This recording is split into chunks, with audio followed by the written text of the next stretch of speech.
अजितदादांच्या अपघातावर राष्ट्रवादीच्या 2 नेत्यांनी संशय व्यक्त केला आहे। दादांचं विमान पलटू कसं शकतं असा संशय खासदार प्रफुल्ल पटेल यांनी व्यक्त केला आहे। तर अजितदादांच्या अपघातात कुठेतरी गडबड झाली असा संशय मंत्री छगन भुजबळ यांनीही व्यक्त केला।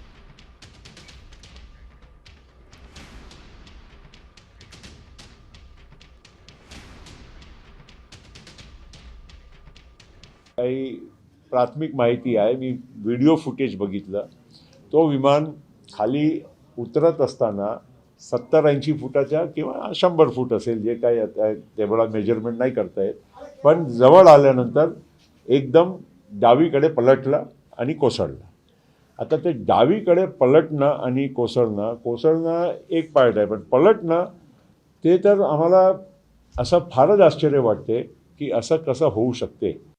विमान एक गिरटी घालून गेल्यानंतर दुसऱ्या गिरटी घालत असताना सरळ असलेले विमान हे अचानक असं त्याने पलटी मारल्यासारखं दिसतं आहे आणि त्याच्यानंतर जे आहे काही क्षणामध्ये जे आहे होत्याचं नव्हतं होतं आहे। चौकशी होईल, मी काही त्यातला तज्ज्ञ नाही, पण अनेकांशी जेव्हा बोलतो त्यावेळेला कुठेतरी काहीतरी गडबड झालेली आहे इंजिनामध्ये किंवा त्या रडारमध्ये।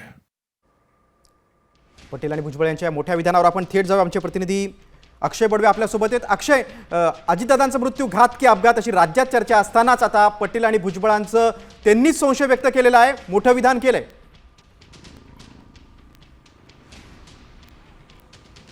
निश्चित आपण बघू शकतो की 28 जानेवारी रोजी मुंबई विमानतळाकडे जेव्हा निघालं होतं त्यावेळेलाच अवघ्या काही अंतरावर असताना या विमानाचा अपघात झाला आणि त्यानंतर अजित पवारांचं याच्यात दुर्दैवी निधन झालं।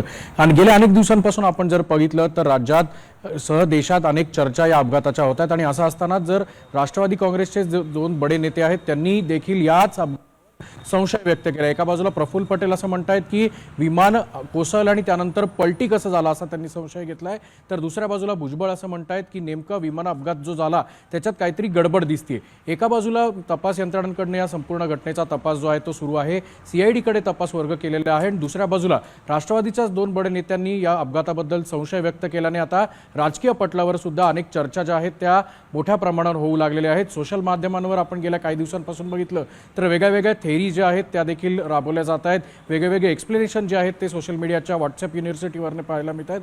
पण आता 2 बड्या नेत्यांनी केलेले वक्तव्य, 2 नेत्यांनी केलेले विधानं जे आहेत ते देखील संशयास्पद, त्यांचा जो सगळं अपघात आहे त्याच्यामुळे त्यांनी जो निर्माण केलेला संशय आहे याच्या मागे आता तपास यंत्रणा काय उत्तर देतात हे पाहणं तितकंच महत्त्वाचं असेल। गिरीश, नक्कीच अक्षय, आपण बघतो की दादांच्या अपघातानंतर तुम्ही सविस्तर माहिती दिलीत अक्षय, त्याबद्दल धन्यवाद।